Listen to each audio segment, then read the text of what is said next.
Hello दोस्तों, कैसे हैं आप सब। स्वागत है आपका अपने YouTube channel Sunny Thakur blogs में। और मैं आपका दोस्त सनी ठाकुर आज एक बार फिर हाजिर हूँ आपके सामने एक नए वीडियो पर रिएक्शन लेकर। तो दोस्तों, आज हम जिस वीडियो पर रिएक्शन करने वाले हैं, वीडियो बहुत खास होने वाली है। वीडियो को लास्ट तक जरूर देखिएगा। और जिस यूट्यूब चैनल से हमने वीडियो लिया, उस यूट्यूब चैनल का नाम है लाइव हिंदी और वीडियो का नाम है क्यों है गोरखा इंडियन आर्मी की जान, the story behind Gorkha regiment live Hindi. जी हाँ दोस्तों, आज हम बात करने वाले हैं इंडियन आर्मी की गोरखा रेजिमेंट के बारे में, जिनके बारे में कहा जाता है कि यदि कोई व्यक्ति ऐसा कह रहा है कि वो मरने से नहीं डरता, तो या तो वो झूठ बोल रहा है या फिर वो गोरखा रेजिमेंट से है। और ये बात भारत के पूर्व सेनाध्यक्ष सर सैम मानेकशॉ ने कही थी।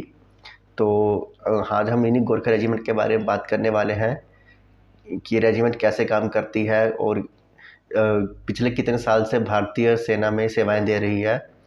और चलिए दोस्तों, वीडियो शुरू करते हैं और फिर वीडियो की लास्ट में बात करेंगे। दोस्तों, वीडियो शुरू करने से पहले एक छोटी सी रिक्वेस्ट है कि अगर अभी तक आपने मेरे YouTube channel Sunny Thakur blog subscribe नहीं किया है तो प्लीज़ जाकर चैनल को सब्सक्राइब कर लीजिएगा। बेल आइकन जरूर दबाइएगा, वीडियो को लाइक कीजिएगा, शेयर कीजिएगा अपने फ्रेंड्स और फैमिली के साथ, और मुझे कमेंट करके बताइएगा आपको वीडियो कैसी लगी।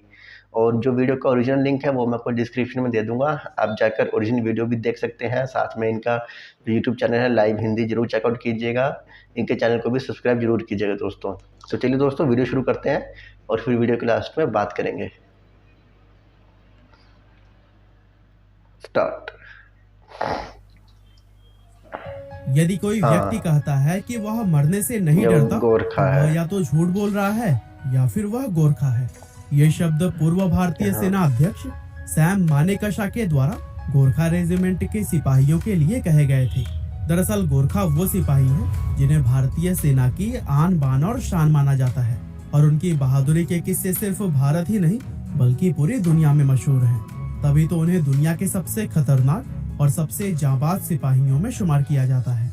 और आज के हमारे इस वीडियो में हम आपको भारतीय सेना के सबसे अहम अंग माने जाने वाले गोरखा रेजिमेंट के सिपाहियों के बारे में ही बताने वाले हैं। दोस्तों, हमारी भारतीय सेना में गोरखा रेजिमेंट को बलिदान का दूसरा नाम माना जाता है, क्योंकि देश पर जब भी कोई बड़ा संकट आता है तो सबसे पहले इसी रेजिमेंट के सिपाहियों को ही याद किया जाता है।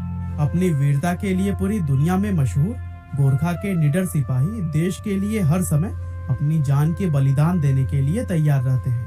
आपको जानकर हैरानी होगी कि विश्व युद्ध के दौरान भी ब्रिटिश आर्मी ने इन्हीं गोरखा सिपाहियों के दम पर ही अच्छा, हिटलर की नाजी आर्मी को टक्कर दी थी। और गोरखा सिपाहियों ने वर्ल्ड वार के दौरान युद्ध भूमि में जिस वीरता और शौर्य का प्रदर्शन किया था, उसके किस्से आज भी पूरी दुनिया में सुनाए जाते हैं। वैसे आपकी जानकारी के लिए बता दें कि गोरखा हमारी इंडियन आर्मी की एक इन्फेंट्री यानी कि पैदल सेना रेजिमेंट है, जो कि नेपाल मूल के गोरखा सिपाहियों को शामिल करके बनाई गई है। अब गोरखा के इतिहास की अगर बात की जाए तो हमारे भारत में इन वीर सिपाहियों ने अपनी दस्तक आज से अच्छा, करीब 212 साल पहले ही दे दी थी। बताया जाता है कि पंजाब के राजा रणजीत सिंह ने साल 1809 में गोरखा अच्छा, सिपाहियों को अपनी सेना में शामिल किया था, और ये पहली बार था जब इन सिपाहियों को नेपाल के बाहर किसी सेना में शामिल किया गया था। इसके बाद से साल 1815 में ईस्ट इंडिया कंपनी के द्वारा गोरखा के इन जवानों को ब्रिटिश भारतीय सेना में भी शामिल कर लिया गया। दरअसल हुआ यह कि ब्रिटिश सरकार अपने व्यापार को तिब्बत तक फैलाना चाहती थी, और उनकी इसी कोशिश के दौरान सन 1814 में नेपाल और ब्रिटिश ईस्ट इंडिया कंपनी के बीच एक युद्ध छिड़ गया। 2 साल तक चले इस युद्ध को आज इतिहास में एंग्लो नेपाल युद्ध के नाम से जाना जाता है। इस लड़ाई में दुनिया ने पहली बार गोरखा सिपाहियों की बहादुरी और निडरता को देखा था, और इन बहादुर जवानों के शौर्य को देखकर उस समय पूरी दुनिया दंग रह गई थी, क्योंकि संख्या में बेहद कम होने के बावजूद भी नेपाल के इन वीर सैनिकों ने ब्रिटिश सिपाहियों को कड़ी टक्कर दी थी। यहाँ तक कि ब्रिटिश आर्मी इस युद्ध में गोरखा सिपाहियों की ताकत और वीरता से इतने प्रभावित हुए कि उन्होंने उसी समय इन वीर जवानों को ब्रिटिश भारतीय सेना में तो शामिल कर लिया दोस्तों, था। सुना आपने और कि कैसे जो गोरखा थे वो सबसे पहले नेपाल से बाहर, मतलब महाराजा रणजीत सिंह जो पंजाब के बहुत महान शासक हुए हैं, उन्होंने अपनी आर्मी में जो गोरखा थे उनको शामिल किया था। क्योंकि एक तो गोरखा बहुत ही फुर्तीले होते हैं, बहुत ही तेज़ होते हैं और ये मरने से नहीं डरते हैं, घबराते नहीं हैं। तो जो महाराजा रणजीत सिंह थे, वो उनका जो विजन ही था दूर का कि उनको उनको ये चीज़ पता लग गई थी और उन्होंने गोरखाओं को अपनी आर्मी में शामिल किया था। और दूसरा ये, जब जो ईस्ट इंडिया कंपनी थी, जब वो इंडिया में कब्ज़ा करने के बाद आगे तिब्बत तक पहुंचना चाहती थी, तो वहाँ पे भी उनका सामना हुआ था, गोरखाओं से हुआ था, नेपाल के एरिया के आसपास। तो 2 साल ये युद्ध चला था और 2 साल दोनों तरफ से बहुत नुकसान हुआ था जान माल का। पर ब्रिटिश ईस्ट इंडिया कंपनी को पता लग गया था कि जो गोरखा हैं वो एक बहुत ही फुर्तीली, बहुत ही शक्तिशाली और बहुत ही निडर सेना है। तो इसके बाद ईस्ट इंडिया कंपनी ने अपनी आर्मी में भी गोरखाओं को शामिल किया था। तब से लेकर आज तक ये सिपाही हमारी इंडियन आर्मी की जान बने हुए हैं। वैसे अगर आप यह सोचते हैं कि गोरखा सिपाही सिर्फ हमारी भारतीय सेना में ही शामिल किए जाते हैं, तो आप पूरी तरह से गलत हैं, क्योंकि गोरखा के ये जवान भारत और नेपाल के साथ ही साथ लंबे समय से ब्रिटिश आर्मी का भी एक अहम हिस्सा बने हुए हैं। ये सिपाही अपने खास किस्म के हथियार के लिए पूरी दुनिया में फेमस हैं, जिसको कि नेपाली भाषा में खुकरी कहा जाता है। असल में ये एक स्पेशल किस्म का 12 इंच लंबा चाकू होता है, जिसको गोरखा का हर एक जवान हर समय अपने साथ रखता है। इस चाकू के बारे में यह कहावत काफी मशहूर है कि जब कोई गोरखा अपनी खुकरी को बाहर निकालता है, तो फिर वो दुश्मन का खून बहाए बिना वापस म्यान में नहीं जाता है। गोरखा के बारे में बहुत से लोगों को यह गलतफहमी भी है कि इस सेना में सिर्फ एक खास किस्म की जाति के लोगों को ही शामिल किया जाता है, लेकिन असल में गोरखा किसी एक स्पेशल जाति के सिपाही नहीं होते हैं, बल्कि इनमें पहाड़ों पर रहने वाली अलग अलग जातियों के लोगों को शामिल किया जाता है। दरअसल नेपाल के पहाड़ी इलाकों में गोरखा नाम का एक जिला है, जो कि ऐतिहासिक रूप से योद्धाओं की जन्मभूमि माना जाता है। इस जिले के अंदर सुनवार, गुरुंग, राय, मागर और लिम्बू आदि जाति के लोग रहते हैं, और इनमें से किसी भी जाति का व्यक्ति गोरखा सिपाही बन सकता है। हालांकि यह सुनने में जितना आसान लगता है, उतना ही ज्यादा कठिन है, क्योंकि गोरखा बनने के लिए हर एक जवान को बेहद कड़ी ट्रेनिंग से गुजरना पड़ता है, और इस ट्रेनिंग को पूरा कर पाना हर एक के बस की बात नहीं होती। दुनिया में बहुत कम ऐसे लोग होते हैं जो कि गोरखा बनने का दमखम रखते हैं, और ये भी एक वजह है कि इन सिपाहियों को इतना ज्यादा खास माना जाता है। गोरखाओं की बहादुरी और वीरता के किस्से बहुत पुराने हैं, और अपनी निडरता और युद्ध कौशल से गोरखा पलटन बहुत से युद्ध जीत चुकी है। गोरखा द्वारा जीते गए युद्धों में 1947-48 का उरी सेक्टर, 1962 का भारत चीन युद्ध और 1965 व 1971 के भारत पाकिस्तान युद्ध शामिल हैं। इतिहास गवाह है कि गोरखा जब भी कभी किसी युद्ध के लिए मैदान में उतरे हैं, तो वहां उन्होंने अपनी एक अलग ही छाप छोड़ी है।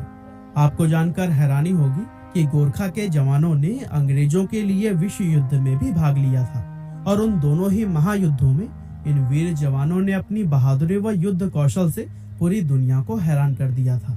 पहले विश्व युद्ध की अगर बात करें, तो उसमें अंग्रेज की तरफ से लगभग 2 लाख गोरखा सैनिकों ने हिस्सा लिया था, और युद्ध खत्म होते होते उनमें से करीब 20,000 सिपाही शहीद हो गए थे। इसके बाद से दूसरे विश्व युद्ध में अंग्रेजों ने लगभग 2.5 लाख गोरखा जवानों को अपनी तरफ से युद्ध में उतारा था, और इन सिपाहियों को दुनिया के अलग अलग हिस्से जैसे कि सीरिया, उत्तरी अफ्रीका, इटली, ग्रीस व बर्मा जैसी जगहों पर भेजा गया, और इस युद्ध में भी 32,000 से भी ज्यादा गोरखा जवान शहीद हो गए थे।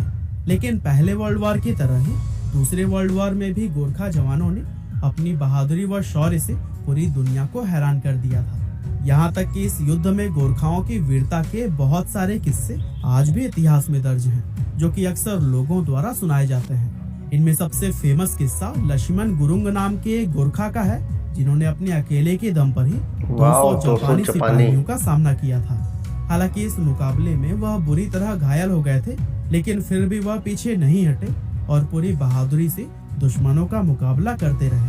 हाथ में ग्रेनेड फट जाने के कारण उन्होंने अपना दायां हाथ भी खो दिया था, लेकिन इसके बावजूद वो अपने बाएं हाथ से दुश्मनों पर गोलियां बरसाते रहे, और इस मुकाबले में उन्होंने अकेले ही 31 जापानी सिपाहियों दोस्तों सुना आपने किस्सा एक वीर गोरखा सैनिक का, लक्ष्मण गुरुंग का, जो जिन्होंने अकेले ही जापानी सैनिकों का सामना किया था, परंतु उनके हाथ में ग्रेनेड फट जाने से उनका हाथ भी उनको गंवाना पड़ा, पर फिर भी जख्मी हो गया था हाथ, पर फिर भी वो लड़ते रहे और 31 जापानी जो थे उनको मौत के घाट उतार दिया था।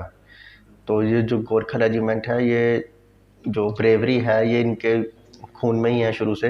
कभी भी डरते नहीं हैं लड़ने से और शहीद होने से भी घबराते नहीं हैं। बस अपने वतन के लिए मर मिट जाने के लिए हमेशा तैयार रहते हैं दोस्तों। बहुत ही, और जो खुखरी के बारे में सर ने बताया कि अगर एक बार ये मतलब बाहर निकाल लेते हैं खुखरी, तो जब तक उस पर दुश्मन का खून ना लगे वापस उसको अपनी म्यान में रखते नहीं हैं।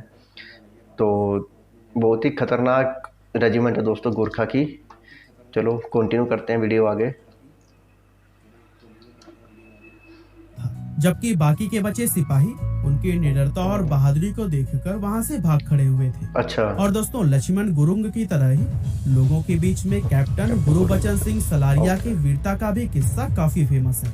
दरअसल गुरुबचन सिंह सलारिया ने कांगो युद्ध के दौरान अकेले ही सिर्फ अपनी खुखरी के दम पर 40 दुश्मनों को मौत के घाट उतार दिया था और इस लड़ाई को लड़ते हुए वह खुद भी वीर गति को प्राप्त हो गए थे। गोरखा की वीरता को बयां करने वाले इस तरह के ना जाने कितने ही किस्से इतिहास के पन्नों में दर्ज हैं, जिनकी कहानियां अक्सर लोगों को सुनाई जाती हैं। अब अगर आज की बात करें तो इस समय भारतीय सेना में कुल 7 गोरखा रेजिमेंट्स के अंदर 40,000 से भी ज्यादा गोरखा जवान मौजूद हैं और बताया जाता है कि हर साल लगभग 1200 से 1500 गोरखा जवान भारतीय सेना में शामिल किए जाते हैं। और गोरखा रेजिमेंट में शामिल होने वाले दूसरे भारतीय सैनिकों को गोरखा भाषा सीखनी पड़ती है ताकि वे अपनी रेजिमेंट के सिपाहियों के साथ अच्छी तरह से कम्युनिकेट कर सके।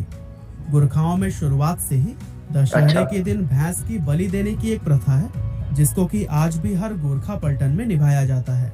इस प्रथा के अनुसार बलि देने का मौका यूनिट के सबसे जवान सिपाही को दिया जाता है और जो भी सिपाही यह बलि देता है उसके लिए यह काफी सम्मान की बात होती है।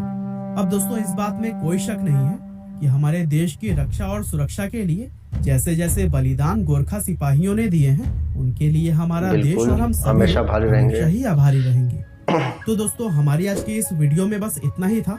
यह वीडियो आपको कैसी लगी हमें कमेंट करके जरूर बताइएगा। आपका बहुमूल्य समय देने के लिए तो दोस्तों ये वीडियो यहाँ खत्म हुई।